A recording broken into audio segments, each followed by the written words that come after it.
이제 이 르네상스 시기에 와서 이제 유화가 개발이 되면서 이 다양한 그 광물질 가루들을 이렇게 다양한 색감을 내는 가루들을 이제 기름에 섞어서 그림을 그리다 보니까 다양한 풍부한 색감들을 사용할 수가 있었어요. 그래서 초창기 때 중세 시대 여러분들이 그림을 보면은 너무 딱딱하잖아요. 평면적이고.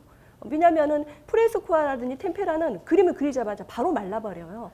그런데 유화는 기름으로 섞어서 사용하기 때문에 다양하고 풍부한 색감을 사용할 수가 있었다라고 하는 거죠. 근데 이건 초기작이기 때문에 아직까지는 좀 마치 조각처럼 딱딱한 그런 느낌을 갖고 있습니다. 그래서 플랑드르 지역에서 그린 것, 그다음에 이탈리아 사람이 그린 것은 조금 성 세바스티아누스에 관한 내용이지만 좀 다르죠. 근데 엄청나게 사실감을 갖고 표현했다. 그래서 우리 여기서 잊지 말아야 되는 것은 우리가 이 병을 수호할 수 있는 사람을 하나의 상징으로 내세웠다. 그렇다면 오늘날 우리 코로나 지금 이 시대에 우리를 수호해 줄 수 있는 것은 상징물은 무엇이냐? 무엇인가요? 한스 홀바인 독일 출신인데 이때도 이 16세기 그 이후에 그려졌던 성 세바스티누스의 순교라고 하는 거죠. 한스 홀바인은 이제 나무에 매달려 있는 것을 이렇게 그렸어요. 그래서 이 한스 홀바인 엄청나게 사실적이고 세밀한 묘사를 했던 그런 인물인데 이제 이후에 다시 한스 홀바인에 대해서 좀 더 설명을 하겠습니다. 아주 사실적으로 좀 더 표현이 되어 있다는 것을 알 수가 있죠. 실제로 보면은 예술가의 정말 능력이라는 것은 정말 뛰어난 것 같아요. 사실성을 기반으로 한 그림.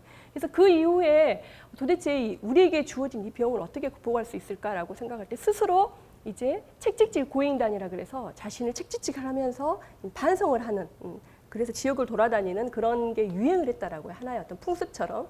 왜냐하면 그때 당시에는 이제 내가 이 이 죽음과의 어떤 사투에서 벗어날 수 있는 방법만 있다면 무엇인지 다 하겠죠. 그래서 몸에 좋다는 것은 당연히 먹었다고 하는 그런 기록들도 있고요. 그리고 이제 또 이때부터 또 유대인 대학살이 일어나기 시작합니다. 그 우물을 오염시킨 인물이 바로 유대인들이고 그걸로 인해서 물로 인해서 대유행을 하게 됐다라고 이렇게 생각을 하고 유대인들이 많이 대학살을 했다라고 해요. 그래서 유대인들은 어떻게 보면은 이미 14세기부터 물론 그 이전 로마 시대 때부터도 황제들에게 괴롭힘을 많이 당했었죠. 그래서 이것은 이제 벽화 형식으로 이렇게 남겨져 있는 거죠. 그래서 평면적인 그런 느낌이 좀 들죠.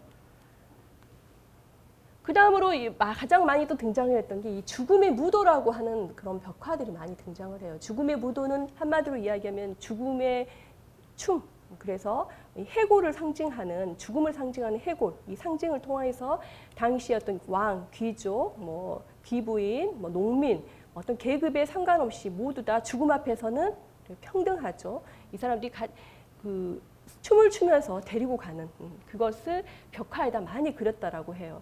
그 벽화에 그린 이유는 이 죽음을 평등하니 너희들이 이제 어떻게 할 것이냐라고 하는 것, 죽음을 상기시켜 주는 하나의 어떤 행위죠. 이런 게 이제 15세기, 16세기 유럽의 성당에 우리가 생각하는 이제 엄청나게 이미 조성이 된 성당에는 만들어지지 않고 마을 곳곳에 조그만 성당 안에 이런 그림들이 등장을 하게 됩니다.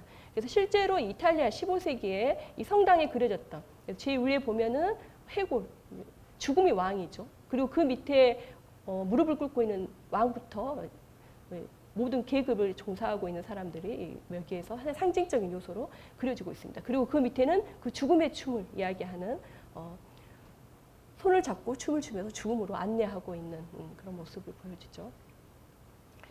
그래서 실질적으로 이 죽음의 무도라는 이 주제가 아주 많이 이제 그려져요. 우리가 생각했었을 때는 어떤 질병, 전염병에 대한 그림을 보다는 어떤 상징하고 암시하는 그림이 그려지는 거죠. 그래서 이 필립 아리에스라고 한 사람이 썼던 글을 보면 거의 흡사하다는 것을 알 수가 있어요. 죽음의 무도란 죽은 자와 산 자가 번갈아서 끝없 등장하는 어떤 원물을 이야기한다, 춤을 이야기한다는 거죠. 여기서는 어떤 그 성별을 알 수 없고 누구나 다 평등하다라는 것을 알 수가 있죠. 그런 내용들을 여기에 이제 담고 있습니다. 그래서 실질적으로 이 성당의 벽면에 그려졌다라는 것을 우리가 알 수가 있는 거죠. 주로 이제 성당은 예전에 로마가 회의를 했던 이 바실리카라고 하는 그래서 로마에서 아치가 등장을 하잖아요. 그 아치 형태를 띤 그게 이제 유럽에서는 십자 모양으로 만들고 그렇게 해서 이제 성당을 주로 많이 조성을 하죠. 여기서도 이 왕을 비롯한 다양한 뭐 귀족들 죽음을 피할 수만 있다면. 그래서 중세 후기에 이런 그 우화로서 많이 등장을 하게 돼요. 자, 이런 그림들이 남아 있었던 이유는 뭐냐면 이 플랑드르 지역에서는 당시에 그 풍경화가 많이 유행을 했고 또 많은 그 언어로 번역된 책들이 등장을 했다라 그래요. 그래서 그 대표적인 게 우리가 이 루터 칼뱅 같은 경우에도 신약 성서를 이제 원어로 번역을 해서 책이 등장을 하고 또 에라스무스의 우신의 천이라고 하는 책들, 당시 이제 좀 개방적이고 혁신적인 어떤 내용을 담는 책들이 많이 등장을 하게 되고 또 속담집, 당시에 어떤 지침들, 그 전에는 성경의 내용을 지침으로 주로 삼았다면 일반 시민들은 속담이라고 하는 것을 통해서 하나의 어떤 자기 자신을 좀 돌아보는 그런 계기를 많이 가졌다고 합니다. 그래서 한스 홀바인이 그렸던 여기에도 그런 죽음과 관련된 내용들이 되어 있죠. 아무리 내가 재산을 많이 모아도 결국은 죽음 앞에서는 이제 다 빼앗기고 있는 이런 그 장면들이 보여지고 있습니다. 그래서 죽음 앞에서는 이제 모두 평등하다. 그런데 이제 우리가 패스트와 죽음의 공포 이걸 맞닥뜨렸을 때 물론 저도 어제 잠깐 고민했어요. 이런 상황에 내가 무엇을 해야 되냐. 정말 그래 그러면은 내 마음대로 하다가 갈 거야 라고 생각하는 사람이 있을 것이고 또는 그렇지 않아. 이때 나는 정말 나를 다시 한번 되돌아보고 내가 어떻게 살아야 될지에 대해서 깊이 있게 생각을 해보고 이건 다 개인마다 차이가 있었던 것 같은데 그 개인마다 차이가 있었던 것은 역시 뭐 미술의 역사에서도 나타납니다. 우리가 어떤 시련을 겪고 나면 그 다음에 실질적으로 그 흑사병이 지나간 다음에 유럽에서는 엄청나게 그 우리 생각에는 자신의 삶을 이렇게 잘 정리하면서 정도로 갈 거다 이렇게 생각을 하는데 그렇지 않고 오히려 더 쾌락주의에 빠지게 되거든요. 그 자신이 직면했던 고통을 잊어버리고 오히려 그 반대의 현상으로 나타나는 거죠. 그래서 인간의 어떤 사고, 생각은 정말 신도 어떻게 어찌할 수 없을 정도로 그런 이제 저희를 사랑하신다고 이야기를 하겠죠. 자, 그 다음으로 이제 등장을 했던 게 그 브레겔이라고 하는 사람이 죽음의 승리. 그래서 이제 죽음이 어떤 춤을 췄다. 그래서 우리가 언제든지 죽음 앞에 평등하다라고 이야기를 한다면은 이 죽음의 승리라고 하는 이 작품을 통해서 상징적으로 우리들에게 이제 당시의 어떤 상황을 보여주고 있는 거죠. 이 브레겔이라고 하는 인물은 플랑드르의 대표적인 인물이에요. 그래서 여러분들이 브레겔 그 다음에 히에로니무스 보시라고 하는 작품들을 보면 정말 작품이 희귀해요. 그래서 가끔 영화의 어떤 모티브로도 많이 등장을 하는데 도대체 이런 그림을 이 시기에 어떻게 그릴 수 있었을까라고 하는데 그 이야기는 바로 이들의 제가 이야기했던 당시에 이탈리아 로마하고는 다른 어떤 시대적인 그 상황 그래서 자연스럽게 유럽의 어떤 개신교로부터의 어떤 성화라든지 조각이 점차적으로 사라지기 시작을 하면서 이들은 종교적인 어떤 그 언어를 가지고 상징적으로 그림을 그리게 됩니다. 그래서 여기에서도 성서의 내용을 기반으로 한 상상력을 통해서 그림을 그리게 되죠.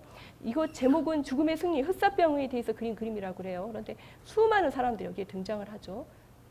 자세히 보니 제일 끝에 왕도 죽음을 피할 수 없는 것이고 여기에 이 말을 기초로 해서 그림을 그렸다 그래요. 요한계시록 6장 1절부터 8절까지는 죽음에 관한 앞으로의 어떤 벌어질 일에 대한 계시에 대한 내용인데 특히 이 8절에는 척황생 말이 나오는데 그 말을 탄 사람이 사망이라는 것이죠. 그래서 이 지옥 음부가 뒤를 따르고 4명의 기사들이 이제 권세를 얻어서 검과 흉년, 사망, 이거 이제 전염병을 일컬는다라고 합니다. 그리고 땅의 짐승으로서 죽이더라. 이 말을 가지고 어떤 그 당시 어떤 시대적인 종교적인 어떤 상황, 그 다음에 패스트라고 하는 그 질병, 그리고 성서 그 자체를 알레고리로 보는 관점을 통해서 이 그림을 그리게 됩니다. 그래서 그렇게 이해를 한다면 우리가 이 그림을 이제 이해를 할 수가 있겠죠. 그래서 황청색의 어떤 말을 탄 죽음의 사신이죠. 낫을 들거나 닷을 들고 있는 모습이죠. 그래서 여기에는 뭐 도끼, 낫 뭐 이런 것을 들고 있는 죽음의 사신들이 몰려왔을 때 갑자기 이 대거 이렇게 몰려왔을 때 우리가 그걸 어떻게 받아들이고 직면하느냐는 것을 상상을 통해서 보여준 겁니다. 왕도 죽음에 이르게 되고 귀족의 부인도 마찬가지고요. 그리고 여기서도 그 인간들이 모았던 재물도 탐하게 되고 심지어는 죄를 회개하고 있는 사람까지도 죽음에 이르게 되는. 그래서 사람들이 갑작스러운 어떤 그런 집단적인 죽음 앞에서 느끼는 공포감 이런 것을 표현을 하고 있다라고 이야기하고 있죠.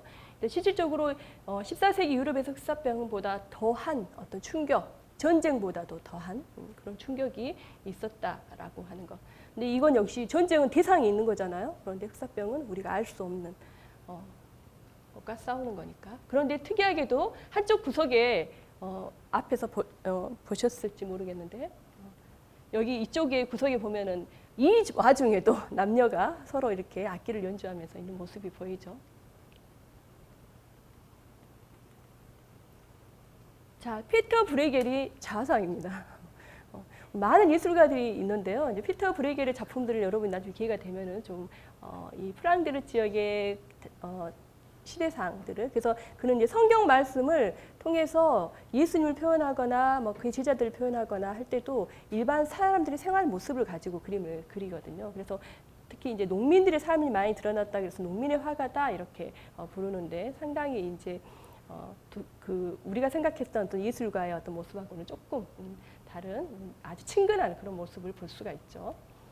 그가 이런 그 네덜란드 속담이라고 하는 것도 그렸어요. 이건 제가 하나의 예시로 이제 보여주려고. 당시에 이 네덜란드 사람들이 속담을 가장 어떻게 보면 보편적인 진리로 받아들이게 됐다라는 거죠. 우리 생각에는 이제 성경인데 그게 아니고 이제 신구 종교 개혁 이후가 이 전야가 다가오기 시작을 하면서 이 속담집을 아주 정점 인기를 이뤘다 그래요. 그래서 히에로누스 보시도 마찬가지고 이 브레일도 마찬가지고 이들의 그림에 다 속담들이 들어가 있어요. 그래서 그림을 이해할 수 없는데 속담을 이해하면 우리가 그 그림을 이해할 수 있는 거죠. 대부분 이제 그런 상징이나 알레고리, 우의적인 표현을 통해서 그림을 표현했기 때문에. 그래서 당시에 가장 유명했던 게 이 에라스무스의 격언집이라고 하는 것이었고, 그래서 다시 출판을 할 정도로 많은 사람들에게 팔렸던 거예요. 그래서 심지어는 이 뭐 속담집, 프랑스 속담집, 다양한 책들이 아주 많이 발간이 되어서 그림 안에 여기도 100개가 넘는 속담이 있어요. 그래서 하나하나 다 그 속담과 연관이 되어 있는 거예요. 여러분들이 아시는 속담도 있어요. 이런 시기 때 아까 봤던 그 죽음의 승리라고 하는 작품이 등장할 수 있었다. 근데 그 외에도 이 브레겔은 이 장님의 우화라고 하는 것을 통해서 어떻게 보면 이것도 지금 현재의 저희의 모습일 수도 있죠. 결국은 이 성경 말씀을 통한 건데 눈먼 이들은 눈먼 인도자다. 그러니까 눈먼 사람이 인도하면 그 다음 사람들 다 어떻게 돼요? 똑같이 이 구덩이 안에 빠질 수밖에 없는데 세 번째 가는 사람, 네 번째, 다섯 번째 알지 못하죠. 내가 다시 구덩이에 빠지려는 것을 예측할 수 없다는 거예요. 그런데 멀리 성당은 보여요. 근데 이 종교라고 하는 것이 어떻게 할 수 없는 그런 어떤 그리고 이제 이 그림은 어떻게 보면 당시 어떤 지도층들을 풍자하는 이제 그런 그림이다라고 이제 이야기를 하고 있습니다. 이런 그 한세병이라고 하는 이 나병도 당시 이제 유행을 하게 되면서 각각 모자들은 당시에 그 신분 계급을 상징하고 있어요. 이제 이 브레겔이 이제 이런 그림들을 그렸다라고 하는 겁니다. 자, 그 다음으로 넘어가서 이 한스 홀바인에 대해서 조금 이야기를 할게요. 제가 이 한스 홀바인을 이야기한 이유는 우리가 죽음이라고 하는 춤, 그리고 죽음에 대한 승리, 그리고 이 한스 홀바인이 우리에게 이야기하고 싶은 것은 죽음을 기억하라 라고 하는 거죠. 실질적으로 지금 현재 이렇게 최근 2, 3일 사이에 갑자기 더 이렇게 이제 경계가 좀 강화됐죠. 그런데 그러면서도 우리는 이 죽음이 우리 앞에 정말로 현실적으로 내 앞에 직면에 있을까라고 느끼는 사람들은 아마 여기에서 없을 것 같아요. 내가 지금 당장 코로나로 인해서 죽게 된다라고 인간은 결국은 한 치 앞도 사실은 모르는 거죠. 이 한스 홀바인에 대한 이야기를 좀 하려면은 이 헨리 8세를 조금 이야기를 해야 돼요. 이 한스 홀바인은 독일 사람인데 영국에서 사망했어요. 그 말은 영국의 궁정화가로서 활동을 했다라는 건데 워낙 그 렘브란트처럼 인물의 어떤 심리를 깨트리는 그런 통찰력을 갖고 있어서 아주 사실적인 그림과 함께 뛰어난 그 역량을 발휘했었어요. 특히 헨리 8세에 대해서 이야기를 잠깐 하면 헨리 8세는 6명과 결혼을 했었죠. 첫 번째 캐서린이라고 하는 결혼을 했는데 아들을 낳지 못하자 그의 시녀였던 앤 볼린이라고 하는 영화에서 많이 나오죠. 앤 볼린과 결혼을 하기 위해서 로마 교황청에다가 나 이혼하겠다 이렇게 이야기를 하는 거죠. 뭐 어떻게 했겠어요? 당연히 안 된다라고 이야기를 해서 헨리 8세 그러면 나는 그래도 하겠다라고 해서 영국 성공회, 그러니까 한마디로 이야기하면 그 로마 교황청에서 탈퇴해버리고 자신이 영국 성공회를 만들어버린 사람입니다. 그래서 자신의 결혼을 정당화시킨 사람이죠. 그래서 이제 엠블린과 결혼을 했어요. 그런데 엠블린이 이제 낳았어요, 아이를. 그런데 자신이 원하는 아들이 아니라 딸이었어요. 그래서 관계가 멀어졌어요. 그래서 엠블린은 불륜 또는 뭐 여러 가지 사생활 그런 문제로 인해서 뭐 마녀라고 지탄을 받아서 나중에 사형을 받게 됩니다. 그런 나중에 또 엠블린의 그 시녀였던 제인 시모어라고 한 그 여인과 결혼을 하게 돼요. 여기에 등장하는 인물들은 다 초상화로 나와 있어요. 그래서 여러분들이 혹시 기회가 되면 이 해리 8세와 연관된 이 여인들을 찾아보는 것도 그 찾아보라는 제가 하는 이유는 이 한스 홀바인이 엄청나게 그림을 잘 그렸다. 사실적으로. 그래서 이제 그 제인 시모하고 결혼을 하는데 제인 시모가 아들을 낳아요. 그런데 죽게 돼요. 산후병으로. 그래서 이제 어떻게 됐겠어요? 아직도 남았죠. 몇 명이 더. 그래서 이제 이 헨리 8세가 자신이 생각했던 방법이 뭐냐면 워낙 그림을 잘 그리니 한스 홀바인을 보내요. 누구에게? 해외로 보내서 자신이 원하는 여자를 그려오라고 하는 거예요. 그 중에 대표적인 인물이 덴마크의 이 공주였고 당시 스페인 왕 카를 5세의 그 여동생이었던 크리스티나를 그려오라고 해요. 그래서 크리스티나를 이제 만나러 갔죠, 홀바인이. 근데 갔더니 크리스티나는 이미 결혼을 한 몸이었어요. 그리고 남편이 이제 죽었어요. 공작이었는데. 그래서 상복을 입고 있었어요. 그래서 그 크리스티나를 그린 그림을 보면 목까지 검정부터 검은색으로 밑에까지 쫙 이렇게 온몸이 다 가려져 있어요. 검은 모자까지 있었어요. 하얀 얼굴만 드러나고 손에 루비 반지만 끼고 있었는데 그 모습이 너무나 우아하고 아름다웠죠. 그래서 그 그림을 그대로 그려서 헨리 8세에게 보여줬어요. 어떻게 됐겠어요? 바로 청원에 들어가는 거죠. 그런데 단칼에 이제 거절을 당하게 돼요. 그래서 그 다음에 그림은 워낙 수수한 그림이었는데 너무나 사실감 있게 그렸기 때문에 그랬던 것 같아요. 근데 그 다음으로 이제 당시에 좀 유명했던 안네 클레베스라고 하는 사람을 그려오라 그래요. 그래서 갔더니 한스 홀바인이 봤는데 너무나 지극히 평범한 거예요. 그래서 어떻게 그릴까 하다가 어떻게 보면 장신구 가득한 옷.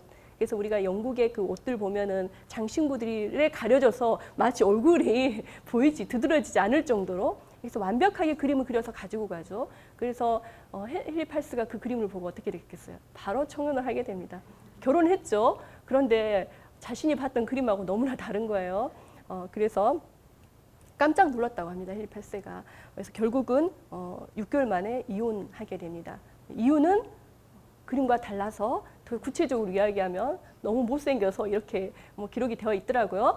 자, 그래서 한스 홀바인은 마치 사람을 이렇게 파악을 할 때 그 사람의 어떤 그 단점까지도 훌륭하게 보완해서 그릴 수 있는 그런 그 의뢰인을 만족시키는 탁월한 능력을 갖고 있었던 것 같아요. 그래서 이 그림을 주문한 사람은 프랑스 대사들이라고 하는 제목을 갖고 있는데 프랑스 대사겠죠, 당연히. 자, 왼편에 있는 장드 댕트빌이라고 하는 사람입니다. 그래서 이 사람이 프랑스 대사인데 파견을 나가게 돼요. 이제 당시에 그 프랑스 왕이었던 이 프랑스와 1세가 외교관으로 이제 이 사람을 영국에 파견을 보내요. 이제 그 파견을 보내는 이유는 이때 이 엠블린 때문에 헨리 8세가 로마 교황청과 사이가 나빴었거든요. 그래서 그것을 중지해주기 위해서 영국과 로마 교황의 어떤 그 갈등을 중지하기 위해서 파견을 나가게 된 인물이 바로 이 장드 댕드빌이라고 하는 인물입니다. 그래서 이 인물을 여기에 이제 그림으로 이제 그리고 그를 만나러 왔던 주교를 그리는데 주교는 조르주 드 셀프라고 하는 이 주교입니다. 이 사람은 당시 종교개혁의 원인이 카톨릭 내부에 있다라고 생각을 하는 개혁주의자였어요. 그래서 이들을 그림을 같이 이렇게 그리게 되는데 이 그림을 보면 이제 한스 홀바인이 얼마나 뛰어난 세밀한 묘사력 을 갖고 있는지 그리고 의뢰인의 어떤 만족도를 높여주는 그런 인물인지를 우리가 알 수가 있는 거죠. 이 한스 홀바인이 그렸던 이 장드 댕드빌은 나이가 몇 살일까요? 나이가 여기에 쓰여 있습니다. 거메가 손에 들고 있는 거메 나이가 29 이렇게 되어 있죠. 자, 조르드 셀프는 25이라고 표기가 되어 있습니다. 그림 안에 이제 암시를 이렇게 한 거죠. 여기 검과 책 밑에 그것을 암시해 놓는 겁니다. 그래서 우리가 플랑드르 그림들을 보면은 이런 그 암시를 하고 있는 그런 마치 숨은 그림 찾기처럼 되어 있는 부분들이 상당히 많이 있어요. 그리고 당시 어떤 지식을 상징하는 어떤 그 과학 문명의 어떤 발달이라든지 그 당시 어떤 항해술, 천문학 이런 것들이 상당히 발달을 많이 했었는데 그런 것들로 가득 이렇게 채워져 있고 그 밑면에는 이렇게 해골이라고 하는 것이 등장을 하게 됩니다. 자, 그림을 다시 처음부터 봐볼까요? 여기서 이 해골이 여러분이 보이시나요? 이 밑면에 있죠. 여기 밑면에 있죠. 그래서 어떤 책에 보면은 여기다 와인잔을 딱 갖다 대면 와인잔 안에 이 해골이 들어온대요. 저는 안 해봤어요. 자, 이 해골을 더 명확하게 볼 수 있다라고 합니다. 이 말은 여기서 이제 그들이 홀바인이 이야기하고 싶은 것은 인간은 어떻게 보면 어떤 부와 명예 그리고 어떤 그 영광 이런 것들을 위해서 살고 있죠. 그리고 여러분도 혹시 자화상을 그릴 때 우리나라 초기 자화상들이 그러는데 자기 자신 뒤에 주로 책 서재를 쫙 이렇게 있고 그 뒤에 서서 거기서 인터뷰를 한다거나 그림을 그려진 것들이 우리가 상당히 많이 볼 수 있는데 내가 나를 보여주는 내세우는 것들을 이렇게 보여주고 있는 거죠. 그런데 이게 결국은 죽음이라고 하는 것에는 의미가 없다라는 거예요. 그래서 이 한스 홀바인은 여기에다가 이 해골을 넣었어요. 그래서 이 해골이 결국은 사람들이 봤었을 때 직접적으로 파악하지는 못하지만 피해갈 수 없는 것, 그게 바로 죽음이고 그게 우리와 항상 함께 한다라는 거 하는 것을 보여주는 겁니다. 그래서 당연히 해골이 의미하는 바는 이제 죽음이라고 하는 거죠. 그리고 그 죽음 안에 우리 인간이 갖고 있는 어떤 죄 잊지 말아라라고 그러면서 인간이 갖고 있는 허영, 사치 이런 것들을 고발하고 있는 그런 그림이라고 할 수 있어요. 그래서 그러면은 차라리 해골을 정확하게 그리지 왜 이렇게 그렸냐라고 물어본다면 제가 대신 이야기해 드릴게요. 인간이 보기를 원치 않아, 죽음은요. 그리고 또 볼 수도 없는 것이라고 볼 수 있죠. 그것을 제시하기 위해서 우리가 외상 기법이라고 그래요. 미술에서는. 그래서 에나모르포시스라고 하는 외상 기법을 써서 보여주고 있습니다. 상당히 좀 독특한 그런 그림이라고 볼 수가 있죠. 결국은 이제 삶과 우리가 인간은 어떤 이중주에 놓여 있다라고 볼 수가 있어요. 그래서 처음에는 우리가 패스트라고 하는 것을 통해서 죽음에 직면을 했다면 그 위에는 죽음이 항상 우리 옆에서 춤을 추고 있고 그리고 항상 죽음이 승리를 했어요. 그런데 이제는 죽음이 우리 앞에 놓여 있으니 그러면 너희는 이제 어떻게 할 것이냐라고 하는 것을 질문을 던지고 있는 거죠. 그리고 여기서 한 가지 더 이제 여러분이 잘 이제 메멘토 모리 우리가 많이 쓰죠. 죽음을 기억하라라고 하면서 커튼 제일 끝에다가 은재로 만든 이 그 십자가를 이렇게 그려져 있습니다. 너무나 신기하죠. 그래서 나중에 여러분이 이 작품을 가서 보면 이 작품 앞에 하루 종일 있어도 다양한 이야기거리를 이야기할 수 있는 거죠. 근데 이 그림을 그리는 것을 이 장드 댕드빌이 이제 원했다고 하는 거죠. 장드 댕드빌 역시 그러한 신념을 갖고 있었던 사람이라 그래요. 그래서 항상 외교관으로서 어떤 대의 명분을 중시하지만 자신의 삶의 태도에 있어서는 그런 걸 기억해야 된다라고 하는 것. 그게 어떻게 보면 의뢰인과 그림을 그리는 화가가 서로 통했다라고 볼 수가 있습니다. 그 다음으로 이제 이 페스트를 그렸던 그림은 이제 19세기부터 이렇게 또 나타나기 시작을 해요. 이 장 그로라고 하는 이 자파의 페스트 격리소를 방문한 나폴레옹이라고 하는 그림입니다. 그런데 이 시기는 이제 어떻게 보면은 신고전주의 시기예요. 신고전주의라고 하는 것은 또 역시 르네상스처럼 그리스 로마의 어떤 신화를 가지고 와서 영웅시적으로 그림을 많이 그립니다. 그런데 한 가지 이때의 다른 점이 있다면 영웅화를 만들어서 선전에 이용하는 거예요. 회화를요. 그걸 잘했던 시기가 바로 신고전주의 시기라고 볼 수가 있어요. 그래서 이 페스트 격리소를 방문했던 나폴레옹이 어찌 그 환자를 손으로 만질 수 있겠어요. 그런데 이런 그림을 보았을 때 시민들은 정말 그 뛰어난 우리를 위해서 이 간염병마저도 무찔러내는 이런 사람이다라고 하는 이미지를 받게 되는 거죠. 그래서 선동, 혁명, 어떤 선동하는 이런 정치적인 그런 일을 그림이고 특히 신고전주의 화가들은 그런 그림을 많이 이제 그렸다고 볼 수가 있죠. 그래서 자세히 보니 손으로 이렇게 만지고 있는데 뒤에 신하는 너무 불편한 그런 모습을 보여주고 있죠. 그래서 이 사람들이 이 그림을 보았을 때는 엄청난 이 충성심이 발휘를 하게 되는 거죠. 이 시기가 바로 신고전주의 시기고 그 시기의 대표적인 작품을 본다면 바로 이 자크 루이 다비드 알프슬롬 나폴레옹이라고 하는 작품이죠. 그래서 이 작품만 보면 제가 어렸을 적에는 참고서 그때 당시에는 전과죠. 거기에가 이 그림이 있어서 와, 나폴레옹 정말 준수하다 이렇게 생각을 했었는데 그래서 전쟁을 하기 위해서 겨울에 알프스산을 넘었다라고 이제 이야기되어 있는데 실질적으로는 나귀를 타고 알프스 산세가 험준하죠. 그래서 그 백마를 타고 갈 수는 없죠. 이런 그림들이 그려져 있다. 나중에 개인적으로 좀 시간이 되면 더 이야기하겠지만 뭐 나폴레옹의 죽음에도 여러 가지 이유가 많죠. 나중에 뭐 위암이었다라고 하는 그래서 모든 그림에 이렇게 손이 들어가 있는 또는 뭐 이교도와의 어떤 그 교신하는 신호이다 뭐 이런 이야기도 있는데 그래서 이 신권전주의와 함께 바로 일어났던 것이 낭만주의라고 하는 거예요. 그런데 이 낭만주의를 대표하는 그림들이 너무나 많아요. 근데 이 낭만주의를 제가 잠깐 언급하고 넘어가려고 하는 이유는 드디어 우리가 그 미하고 추를 이야기를 할 때 그 전에는 모든 예술에서는 미만 그려졌다고 보면은 드디어 미의 반대 개념이 추. 그래서 그림의 주제 안에는 그 인간의 사악한 모습, 뭐 정신적인 질환을 갖고 있는 사람의 모습, 그다음 죽어가는 시체들 이런 것들이 낭만주의 그림을 많이 그려지는데 당시 시대적인 사건을 빗대어서 그림으로 많이 남기게 됩니다. 이 대표적인 하나의 작품을 가지고 이야기하면 터너의 노예선이라고 하는 작품인데 딱 봐도 한편의 아름다운 풍경화처럼 보여지죠. 그런데 자세히 보니 이 희미하게 배가 보이고 이 바닷가에서 뭔가가 막 그 흰 물체들이 보이게 돼요. 근데 실질적으로 있었던 사건을 그림으로 그린 건데 노예선에다가 이 노예들을 쉽게 이야기하면 노예를 태우고 가다가 안에 전염병이 발생을 한 거예요. 그래서 그 상태로 가다 보면은 모두가 다 죽게 되겠죠. 그리고 당시에는 보험이라고 하는 그 계약이 있었대요. 그래서 배 안에서 죽게 되면 보험금을 받지 못하니 실종이 되었을 때 보험금을 받을 수 있었어요. 그래서 이 노예들을 바다에 던져버리게 돼요. 그 내용을 그림으로 그린 겁니다. 그래서 처음에 누구나 사람들이 보면 이 아름다운 어떤 그 자연, 그 풍경에 도취가 되겠지만 사실은 그 내면에는 인간의 어떤 추악한 내면을 드러낸 그게 낭만주의 그림들이 어떤 특징들이거든요. 그래서 이 쇠고랑이 차여져 있는 상태에서 이 죽음 가고 있는 그 모습들이 보여지죠.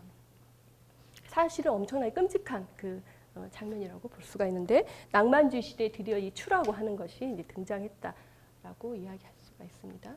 그리고 이제 1898년도에 이 상징주의 화가였던 이 베클리나 이 그림을 그리고 한 3, 4년 뒤에 이제 그도 사망했다라고 하는데 무엇 때문에 사망했는지는 모르겠어요. 그런데 이 전염병이라고 하는 그림을 그렸는데 정말 우리가 생각하는 코로나와 정말 너무 흡사하다 볼 수 있죠. 박쥐가 날개에 쥐꼬리를 이렇게 하고 있는 그리고 그 위에는 사신이죠. 그래서 낫을 들고 있는 그 장면. 모든 사람들 나에게 걸리는 모든 사람들은 죽음에 이르게 되는 거죠. 이걸 보면 예술가의 상상력은 정말 뛰어난 것 같아요.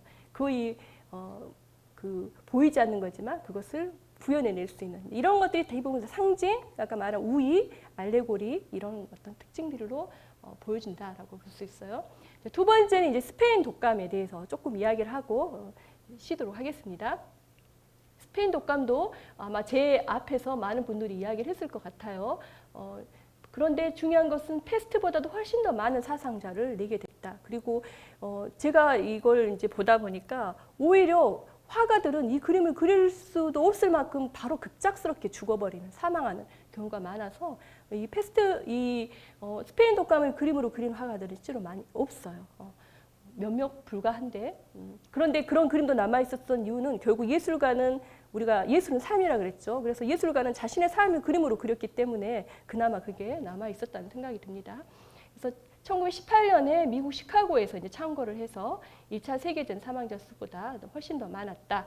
당시 이제 전쟁 중이었기 때문에 군인의 사망자 수를 노출시킬 수가 없었죠. 그래서 중립국이었던 스페인, 전쟁에 참여하지 않았던 스페인이 이 이야기를 신문 기사로 하면서 스페인 독감이라고 불렀다라고 우리가 이제 많이 알려져 있죠. 한국에서는 무은연 독감이라 그래서 14만 명이 목숨을 잃었다라고 이야기를 하고 있습니다. 그래서 에드바르 이제 그 대표적인 인물이 바로 이 에드바르 뭉크라고 하는 이제 그 인물인데. 뭉크는 이제 표현주의 그런 화가이죠. 그래서 어렸을 적부터, 그러니까 그 오남 이남 그러니까 이남 삼녀를 가지고 있는 그 가정 환경에서 자랐는데 아버지 그 보호 아래서 성장을 했지만은 어머니가 5살 때 사망을 하게 돼요. 결핵으로 사망을 하게 되고 또 그의 누이였던 그래서 이모의 보살핌 속에서 자랐는데 카렌이라고 하는 근데 그 누이도 14살 때 사망을 하게 되고 그래서 나중에 누이가 죽은 모습을 누이가 죽은 이후 한 7, 8년이 지난 다음에 그림으로 남기게 됩니다. 그리고 또 그의 남동생도 결혼을 했는데 6개월 만에 사망을 하게 되고 여동생은 또 정신질환의 진단을 받게 돼요. 그래서 그의 삶